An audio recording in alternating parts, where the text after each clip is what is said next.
సంపూర్ణ భగవద్గీత ద్వితీయ అధ్యాయము గీతాసారము 11వ శ్లోకం.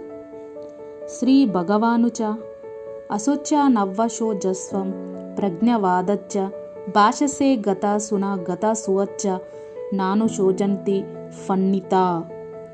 దేవాది దేవుడు పలికెను, పాండిత్యముతో కూడిన పలుకులను పలుకుచూనే నీవు శోకింపదగని విషయమును గూర్చి శోకించుచుంటివి. పండితులు జీవించి ఉన్నవారిని గూర్చిగాని మరణించిన వారి గూర్చిగాని శోకించరు. భాష్యము.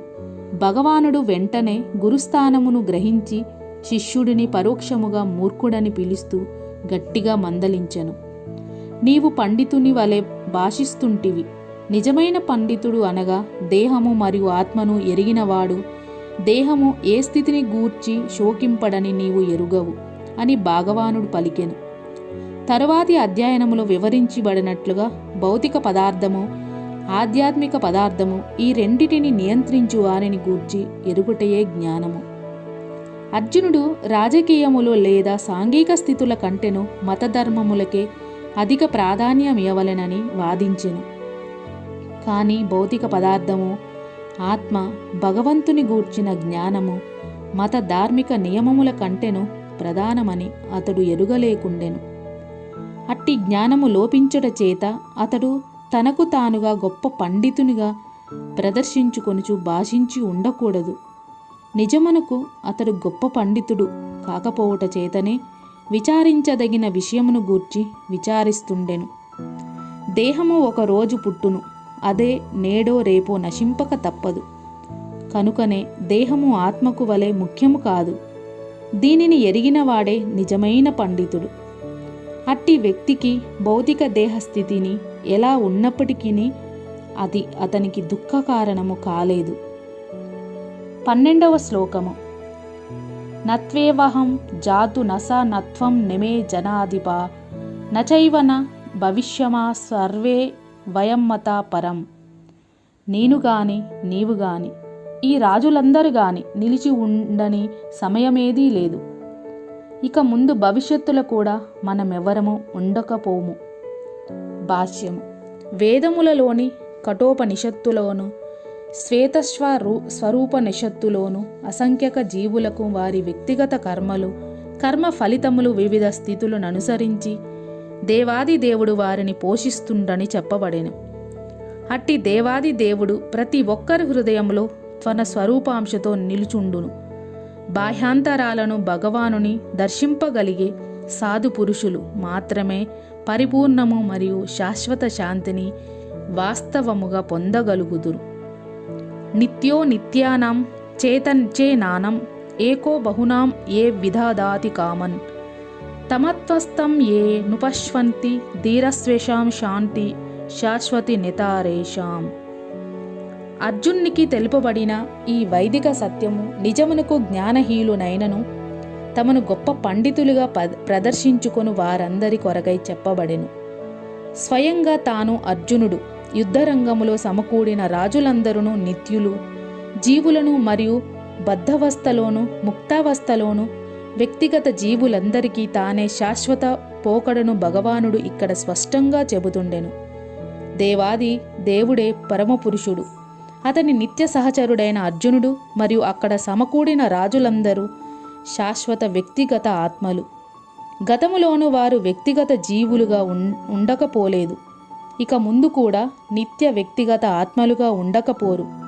అనగా వారి వ్యక్తిత్వము గతములోనూ కలదు, భవిష్యత్తులోనూ ఎట్టి అవరోధము లేకుండా నిరంతరము కొనసాగును. కనుక ఎవరి కొరకు శోకించుటకు ఎట్టి కారణము లేదు. మోక్షానంతరం అనగా జీవాత్మ మాయోచ్ఛతన నుండి బయటపడి నిరాకార బ్రహ్మములో లీనమై తన వ్యక్తిత్వమును కోల్పోవునని పలుకు మాయావాద సిద్ధాంతమును పరమ ప్రామికుడైన శ్రీకృష్ణ భగవానుడు ఇక్కడ సమర్థించుటలేదు. అట్లే జీవుని వ్యక్తిత్వము కేవలము బద్ధస్థితి మాత్రమే నిలిచి ఉండునని సిద్ధాంతము కూడా ఇక్కడ సమర్థించబడుట లేదు. ఉపనిషత్తులోని నిర్ధారించబడినట్లు భగవానుని వ్యక్తిత్వము మరియు ఇతరులందరి వ్యక్తిత్వములు కూడా భవిష్యత్తులోని శాశ్వతముగా కొనసాగునని శ్రీకృష్ణుడు ఇక్కడ స్పష్టముగా తెలుపుతుండెను. మాయాతీతుడైనందున శ్రీకృష్ణుడు ఈ వచనం మిక్కిలి ప్రామాణికము.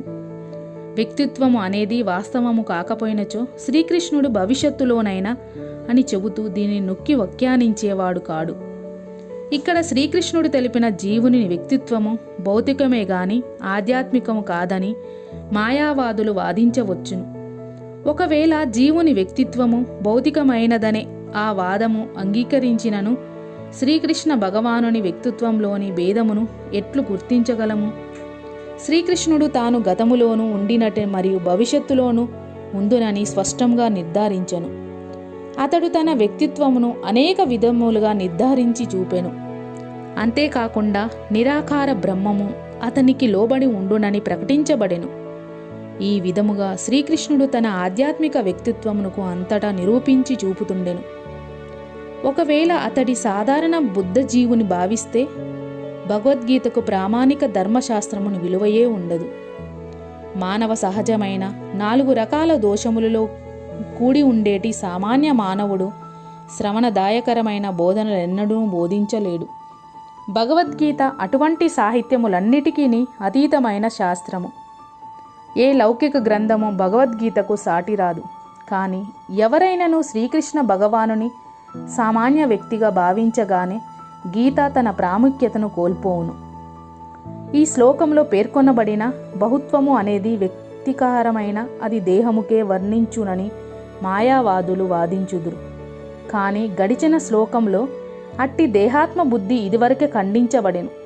జీవుల దేహాత్మ బుద్ధిని ఖండించిన పిమ్మట దేహము గూర్చిన వ్యవహారిక భావనే తిరిగి శ్రీకృష్ణుని ఎందుకు ప్రతిపాదిస్తుండెను అనగా ఇక్కడ వ్యక్తుల వ్యక్తిత్వము ఆధ్యాత్మిక పరిధిలోనే ప్రస్తావించబడినదని చెప్పబడెను. దీనిని రామానుజాచార్యులు వంటి గొప్ప ఆచార్యులందరూ సమర్థించిరి. కనుక భగవద్భక్తులకే ఈ ఆధ్యాత్మిక వ్యక్తిత్వము అవగాహన కాబడునని అనేక చోట్ల భగవద్గీతతో స్పష్టంగా పేర్కొనబడెను. శ్రీకృష్ణుని దేవాది దేవత్వం పట్ల ఈర్ష్యాద్వేషములు కలిగి ఉండు వారికి ఈ గ్రంథరాజము ఎన్నటికీ అవగాహన కాదు. భక్తులు కాని వారు గీతా బోధనలు అవగాహన చేసుకొనుటకు ప్రయత్నించుట అనేది తేనెటీగ రుచి కొరకై తేనె సీసను బయట నుండి నాకిన చందము ఉండును. సీస మూతను తెరవకుండా ఎవరునూ తేనె రుచిని చూడలేరు. అట్లే గీతలోని 4వ అధ్యాయంలో తెలుపబడినట్లు కేవలం శ్రీకృష్ణుని భక్తులే భగవద్గీత మహిమను చక్కగా అవగాహన చేసుకోగలరు. ఇతరులెవ్వరూ దానిని ఆస్వాదించలేరు. భగవానుని ఉనికే సందేహించు ఈర్ష్యారులైన వ్యక్తులు కూడా గీతను స్మరించలేరు. కనుకనే గీత యొక్క మాయావాద వివరణ సంపూర్ణ సత్యముకు తప్పుడు వ్యాఖ్యానమే అగును. శ్రీ చైతన్య మహాప్రభు మాయావాద భాష్యమును చదవరాదని, అట్టి మాయావాది తత్వమును అంగీకరించువాడు నిజమైన గీతా రహస్యమును అవగాహన చేసుకును శక్తినంతటిని కోల్పోవునని హెచ్చరించిరి. వ్యక్తిత్వం అనేది అశాశ్వతమైన భౌతిక జగత్తుకు సంబంధించినదైనచో భగవంతునకు గీత బోధించనవసరం లేదు. అనగా జీవుని మరియు భగవానుని వ్యక్తిత్వము నిత్య సత్యము పైన పేర్కొనబడినట్లు ఈ విషయము వేదము చేత కూడా సమర్థించబడెను. 13వ శ్లోకము. దహినోస్మిన్ యథా దేహే కౌమారం యవ్వనం జర తదా దేహాంత ప్రాప్తిస్తత్ర నా ముఖ్యతే. దేహదారి నిరంతరము ఈ దేహములో క్రమముగా బాల్యము నుండి యవ్వనముకు, యవ్వనము నుండి వృద్ధాప్యమునకు మార్పు చెందునట్లుగానే మరణానంతరం మరొక దేహము పొందును. అట్టి మార్పుచే ధీరుడు ఎన్నడూ మోహము చెందడు. భాష్యము. ప్రతి ఒక్కడు జీవుడు వ్యక్తిగత ఆత్మ అయినందున ఒకప్పుడు బాలునిగా, ఒకప్పుడు యువకునిగా, మరొకప్పుడు వృద్ధునిగా కనబడుతూ ప్రతి క్షణము తన దేహము మార్చుతుండును. కానీ అదే ఆత్మ కొనసాగుతూ ఎట్టి మార్పు లేకుండా ఉండును. ఈ వ్యక్తిగత జీవాత్మ చివరకు మరణ సమయంలో దేహమును విడిచి మరొక దేహంలోకి పరిణామము చెందును.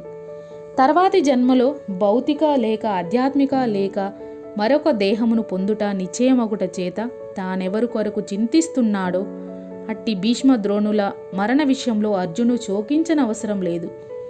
అంతేకాకుండా వారు తమ జీర్ణ దేహాలను విడిచి నూతన దేహములను పొంది తిరిగి నూతన శక్తిని పొందబోతున్నందుకు అతడు సంతోషించవలెను.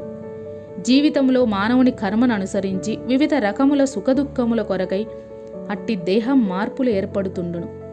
భీష్ముడు మరియు ద్రోణుడు ఇరువురును పుణ్యాత్మలగుతర చేత తర్వాతి జన్మలో వారు తప్పక ఆధ్యాత్మిక దేహములనే పొందగలరు, లేక కనీస భౌతిక జీవితం ఉన్నత సుఖముల కొరకై స్వర్గలోక వాసులు దేహములోనైనా పొందగలరు. కనుక రెండిటిలో ఏది జరిగినను చింతించుటకు కారణమేమీ ఉండదు. జీవాత్మ, పరమాత్మ మరియు భౌతిక, ఆధ్యాత్మిక ప్రకృతి స్థితులకు సంబంధించిన జ్ఞానమును పరిపూర్ణముగా కలిగి ఉండునట్టి వ్యక్తి ధీరుడు అనబడును. అట్టి వ్యక్తి దేహము మార్పు చేత ఎన్నడూను మోహముకు గురికాడు. ఆత్మ ముక్కలుగా ఖండించబడదనే ప్రతిపాదన ఆధారంగా చేసుకొని పలికే మాయావాదులు ఏకాత్మవాదమును అంగీకరించలేము. అట్లు వివిధ ప్రత్యాజ్ఞాతులు ఖండించబడును. పరమాత్మను మార్పు చెందువానిగా చేయును.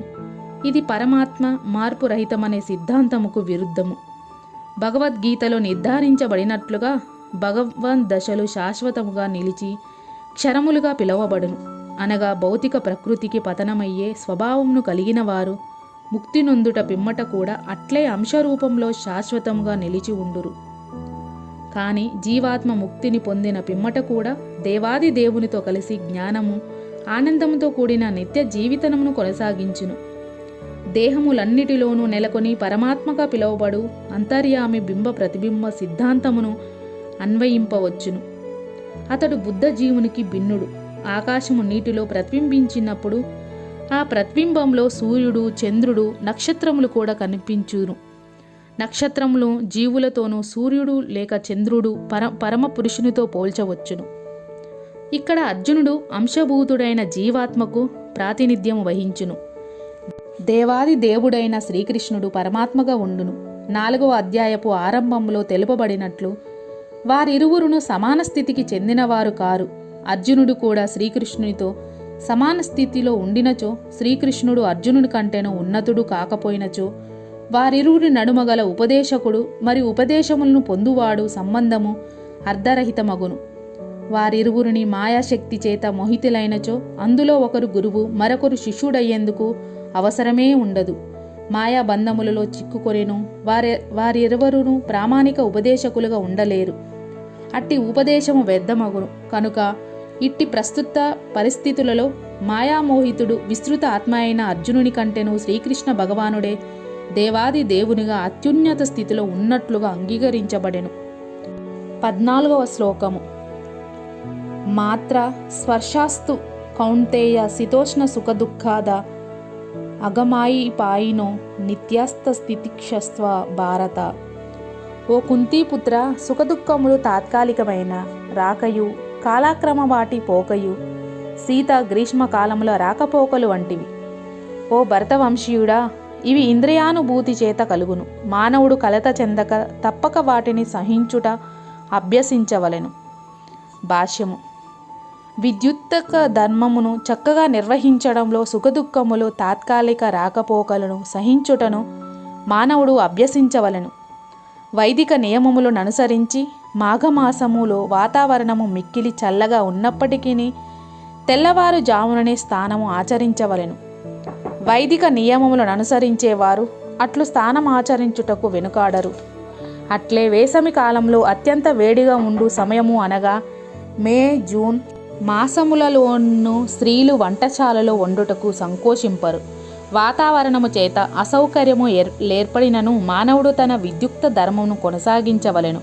అట్లే యుద్ధము చేయుట క్షత్రియుల ధర్మము. కనుక తమ మిత్రునితో గాని బంధువులతో గాని యుద్ధము చేయవలసి వచ్చినను క్షత్రియుడు తన విద్యుక్త ధర్మం నుండి తొలగరాదు. జ్ఞానము మరియు భక్తి చేతనే మానవుడు మాయాబంధముల నుండి తనను విడిపించుకోగలడు.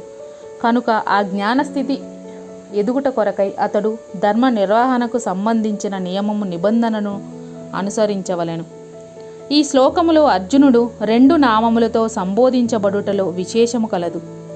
అతని కౌంతేయ అని సంబోధించుట చేత అతని తల్లి వైపు రక్త సంబంధమును, భారత అని సంబోధించుట చేత అతని తండ్రి వైపు గొప్పదనమును సూచించును.